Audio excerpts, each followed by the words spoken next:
So I got this theory that we as black people are under this like crazy hypnosis, and we've been under hypnosis since 1970. This hypnosis is from programming, through TV, through movies, through music, things of that nature, right? Notice how in the 1960s, right, we were pro-black, we were fighting against any social injustices, we were fighting against systemic oppression, we were fighting for our rights. We took pride in families. We were together. We had esteem of ourselves. We knew who we were at this time. It was a civil rights movement, right? We had no black shows, no black movies to where it was like a full black cast or anything like that, except for like a Raisin in the Sun, which was depressing. The only other shows that we had in the 60s, which weren't fully black cast, was a show named Julia about a single black mom who was widowed. Her husband was gunned down in Vietnam, and she was raising a black boy into being a man. She was a nurse working for a company, working for a place. Then the next one was a show called The Bill Cosby Show, but not the one with Claire Huxtable and Rudy or nothing, but it was him being a gym teacher, and he was like a bachelor. I feel like these were tester shows, but they really didn't connect with the black community like that because Bill Cosby was more so washed, and the show Julia was washed. It wasn't connecting with our people, so we wasn't really into those shows. We were still into the movement at that time. It was another show that came out in like the 1950s. In 1951, it was called The Amos and Andy Show. It first was a radio show that was on from 1928 to 1960. It lasted 32 years on the radio, but it was two Caucasian guys cosplaying two men that were from Harlem and Chicago. But they depicted us as stupid, ignorant, and stuff like that on that radio show.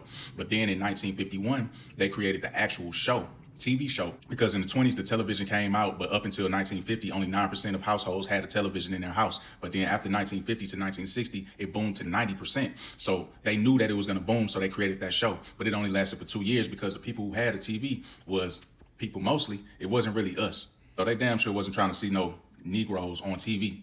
So we still weren't fully entertained like that during this time. Because like I said, Bill Cosby Show came out, but he wasn't the top comedian for the black community. It was Red Fox, it was Richard Pryor at that time. Notice how in the 1960s, during this whole time, from 1961, Patrice Lumumba was offed. 1965, Malcolm X was assassinated. 1968, it was MLK. It was Bobby Hutton, Bobby Seale, and Huey Newton, the co-founders of the Black Panther organization. They were thrown in jail in 1968 for false accusations.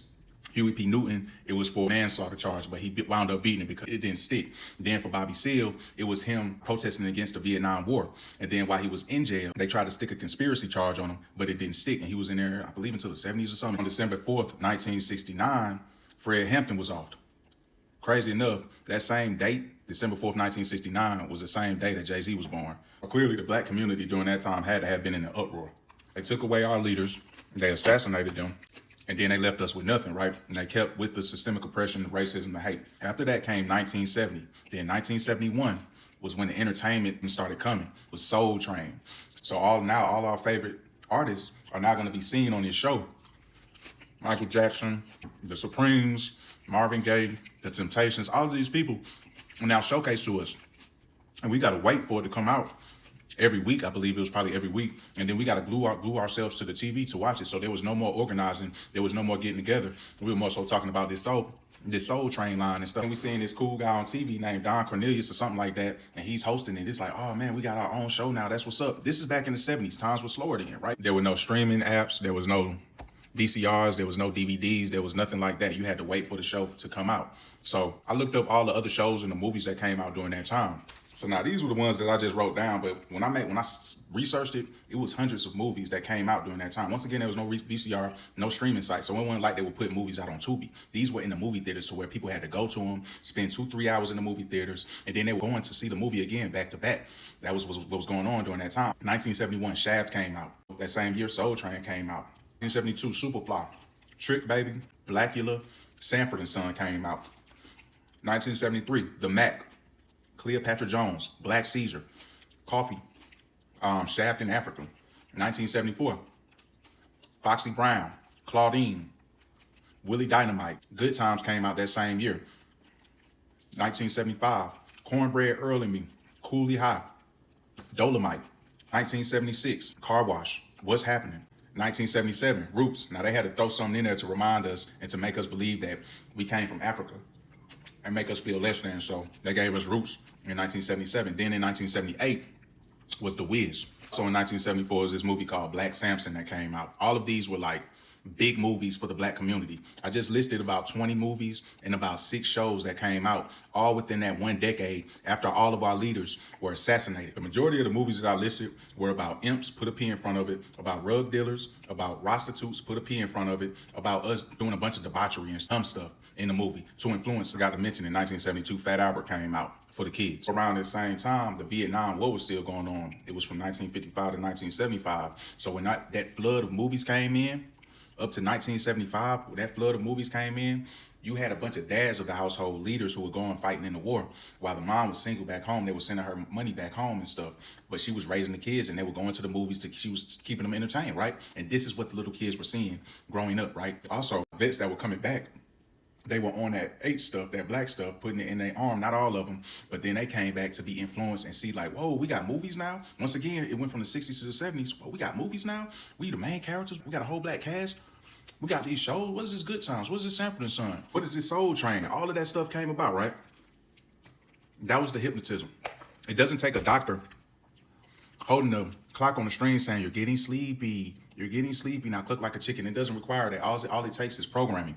And if you constantly putting stuff in people's face, they're automatically going to start doing those things or portraying those things or reenacting those things. This is what's going to happen, especially if you're doing it and feeding it to little kids. Little kids are in the room too, because it's one TV in the house. It was the 70s. So they're seeing this stuff and now they're going to portray this stuff. The same thing is still going on today. We're being influenced by this stuff. Little kids are being tricked out of their lives through the music today. Just like we were tricked out of our freedom through the dope boy era. Even when they hire black directors, just think about all the shows or movies that these black directors that came out with. And I love them all, but we had John Singleton, we have Ryan Coogler, great movies. We have Issa Rae, great shows. I love Issa.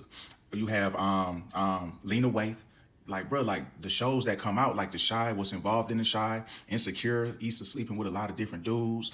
You got John Singleton, all hood movies. Ryan Coogler having to have the white dude save the day in Black Panther. Added to that list of writers and directors is of course, Tyler Perry. And him having Taraji P portray this distraught black woman in every film. Even with Issa Rae, you don't think Issa Rae could have came out with something better than One of Them Days? Like, she pitched the idea to the people who are in control of the entertainment industry. And she said, hey, I have a movie about 2 black girls. They're about to own their first house and they're about to put in the money with each other. They both have great jobs. They have great husbands or boyfriends. Issa, I don't think that sounds good. You have anything else? Well, I don't know. You know how Issa Rae act. I have this movie about 2 black girls staying in the projects and they're just trying to pay the next month's rent. And they go through a bunch of stuff. And one of the girls has a boyfriend and he only likes to buy Air Jordans. So he can't help them because he's staying with them, but he doesn't have the money. And they get chased around by this bully that's a girl. And then she catches up with him, the bully. And then she beats both of them up and she twerks on them. That's it. Issa, you're a genius. That's it, Issa. That's the movie. Hey, where's my checkbook? $20 million. Here you go, Issa. There you go. We're going to promote this movie. We're going to market it. And you're going to sell this movie out. It's going to be the top in the box office. I can promise you that. Mwah, you're a genius. The rap music, we're the only ones that shit on our own women. We're the only ones that talk about all this foolishness in our music, spending money on dumb stuff, like selling rugs to each other, doing rugs. Even it goes to the R&B music too, because if I listen to Taylor Swift, she's singing about all of these beautiful things.